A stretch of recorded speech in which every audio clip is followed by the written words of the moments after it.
should tell a story to the future. 'Cause from here there's only so much that remains. So many lives we've lost, so many stars we've crossed. With everything to gain, we're coming off the chain. Welcome to Inside New York. We are delighted and so honored to have on today's program the first African-American woman to win a Pulitzer-Prize in drama for her critically acclaimed play, Topdog, Underdog, which recently celebrated its 20th anniversary on Broadway and stunned audiences, including myself, with its revival. It was absolutely magnificent. She has just opened an amazing new production in which she wrote, performs, and sings called Plays for the Plague Year. We welcome Suzan-Lori Parks on Inside New York.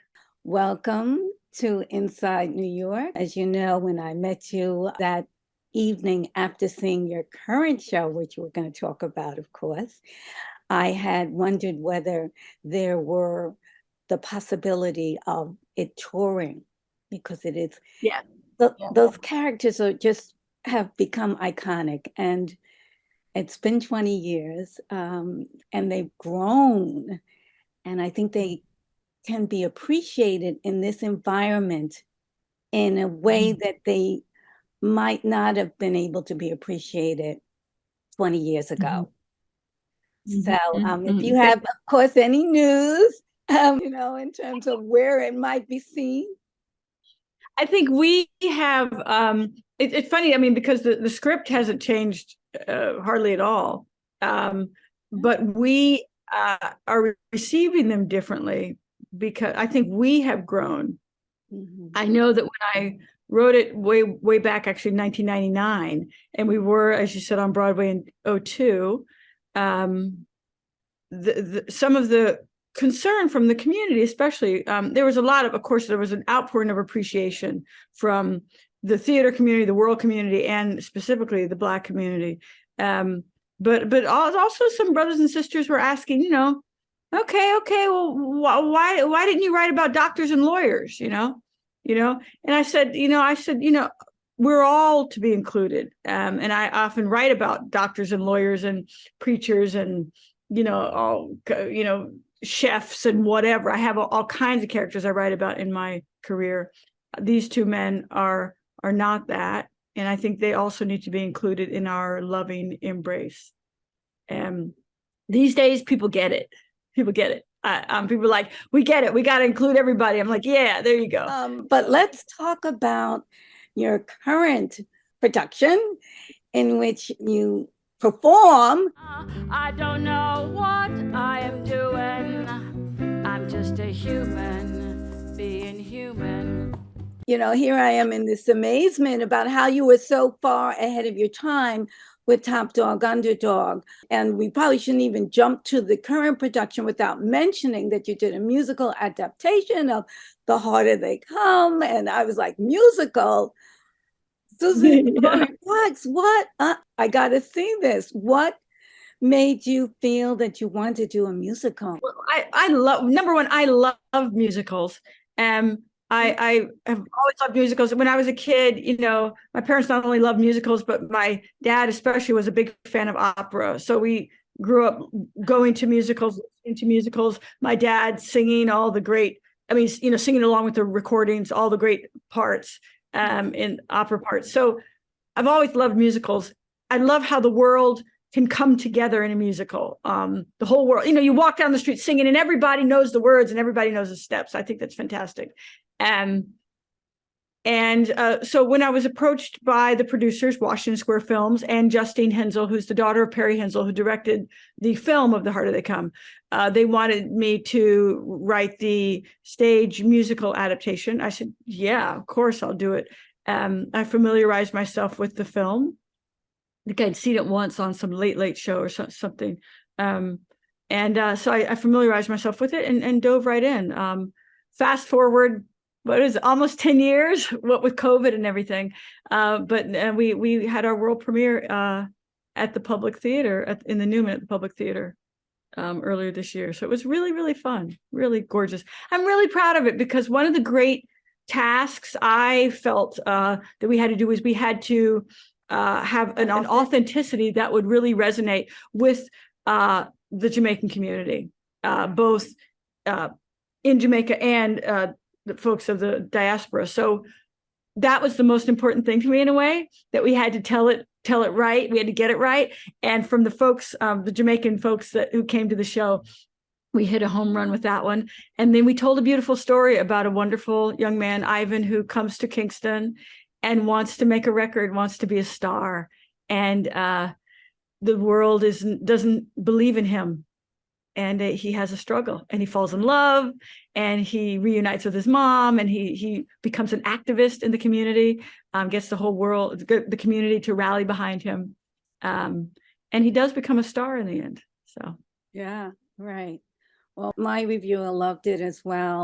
And I should mention, for those who may not know, that you're a McArthur Genius Award recipient, a Tony Award winner, and you're up for another award, I think, by the dramatists coming up at the end of May. I'm being honored by New Dramatists at their annual luncheon, which is incredibly important to me. I've been a member. I was a member of New Dramatists many, many years ago. You get like a 7-year slot or membership, and they're very supportive of writers.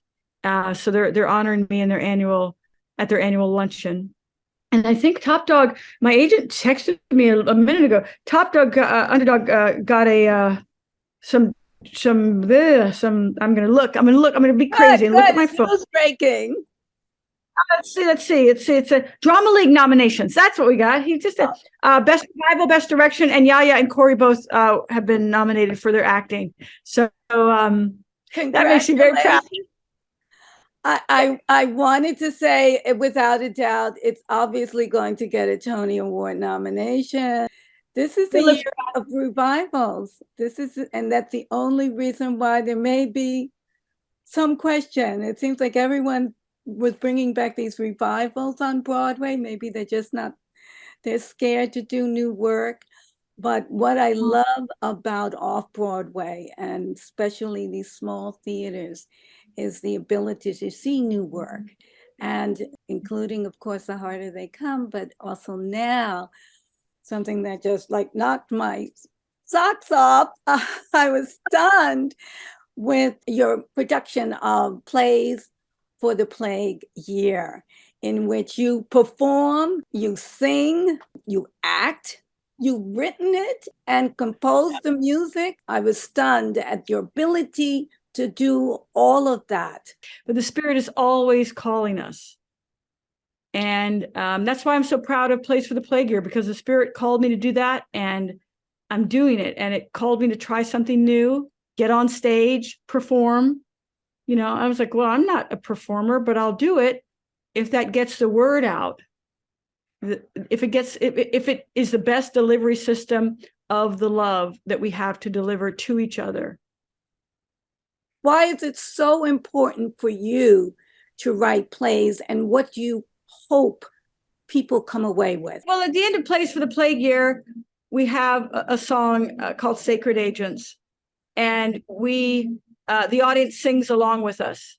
And that happened spontaneously on one night, on one of our first previews. They began to sing with us.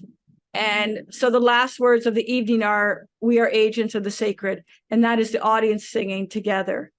To know that we are here for a beautiful purpose. And while theater can be entertainments, it can all be bread and circus, just kind of the razzle dazzle and fun, and Black joy can be a limited thing where we're only thinking of Black people being happy. I really encourage us to embrace the depth of our humanity and know that we are agents of the sacred, and we are here to do great and beautiful things. In like Harry Belafonte would say, like James Baldwin would say, like Toni Morrison would say, like Maya Angelou would say, those folks, like Ntozake Shange would say, August Wilson. I could go on and on naming our beautiful people, yeah. And I'm wishing for you that you're okay. And I'm wishing for you that you find your way. And I'm wishing for you that your tomorrow is better than today. Hey, hey, hey, hey, hey, hey, hey, hey, hey.